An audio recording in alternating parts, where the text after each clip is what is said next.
The next morning, I leave the Amacala Reserve and travel to Port Elizabeth by plane. From there, my journey continues as I make my way to the Amacala Game Reserve in the east of the Addo Elephant Park.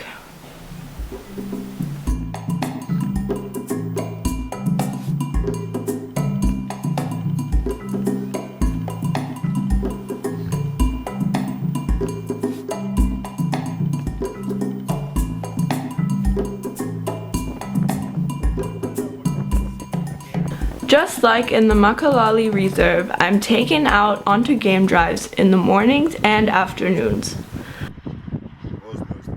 The park holds many animals, including rhinos, lions, zebras, elephants, leopards, and birds. Originally founded in 1931, the Addo Elephant Park was established to provide a sanctuary for the 11 elephants remaining in the area at the time. Today, it is home to over 450 elephants.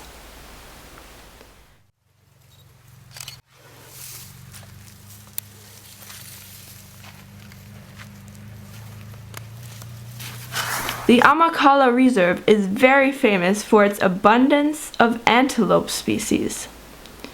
From the common impala and springbok to the bigger elands, hartebeests, or wildebeests.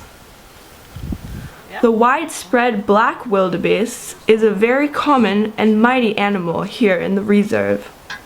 Both males and females have 2 horns on their forehead. These are very peculiar creatures. The black wildebeest have a very odd run. They dance around, jumping up and down, and their long blonde tails bouncing in the air. The landscape in and around the Addo Elephant Park consists of wide open areas and plains with small shrubs and trees as its vegetation. Unlike the Kruger National Park region, which mainly consists of high bushlands.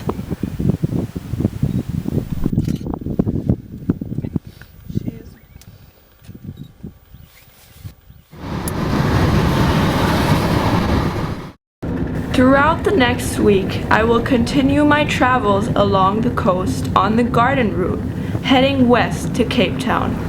The garden route stretches 300 kilometers from Plettenberg Bay in the east to Mossel Bay in the west. With lovely beaches, surfer towns, and picturesque landscape, the garden route is a must-see in South Africa.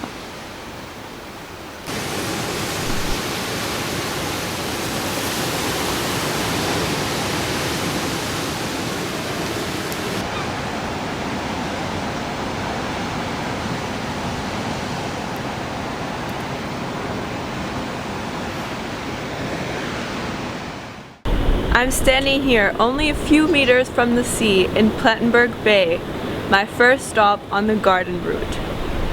With a population of around 30,000, Plettenberg Bay is a very popular weekend getaway. Plet, as the locals call it, is located on a hill overlooking the sea and the Cäci mountain range in the north.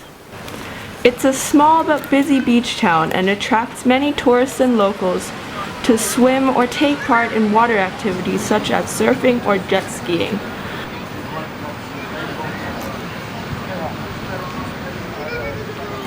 A lovely laid-back little town on the Atlantic Ocean.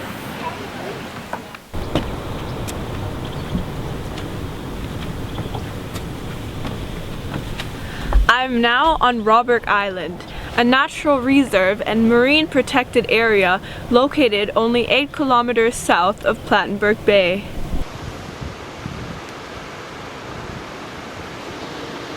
Robert is a wonderful island with breathtaking views, abundant vegetation, lush flowers, and even some small wildlife.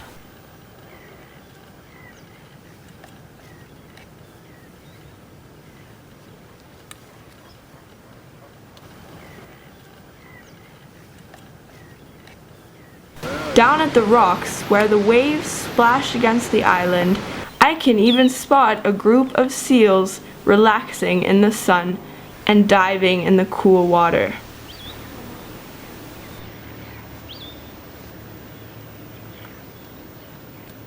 The Rawberg Stone Formation is over 150 million years old.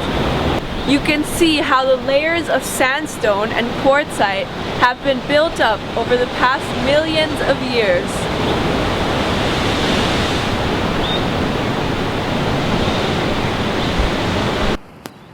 There are quite a few hiking trails on the island. Ranging from 2 to 8 kilometers, this place is perfect for someone looking for a short walk in nature as well as professional hikers looking for something longer, more difficult and adventurous.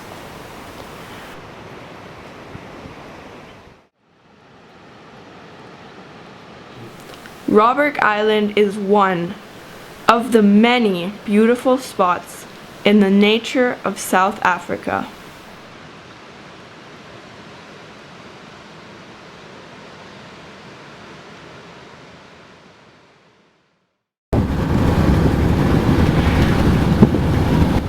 After spending a few days in Plettenberg Bay, I continue my road trip and head south to the town of Cape Agulhas.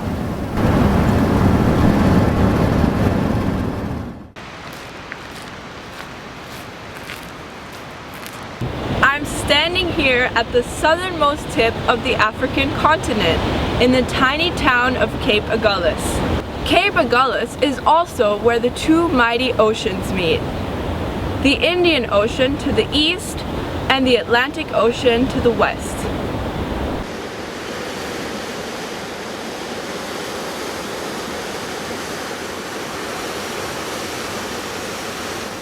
I'm now at the lighthouse, which is situated right on the tip of Cape Agulhas. Unfortunately, it is being reconstructed and therefore we cannot go onto the viewing deck. It is not operational anymore, but not very long ago the lighthouse of Cape Agulhas attracted thousands of boats with its majestic beam guiding them around the cape.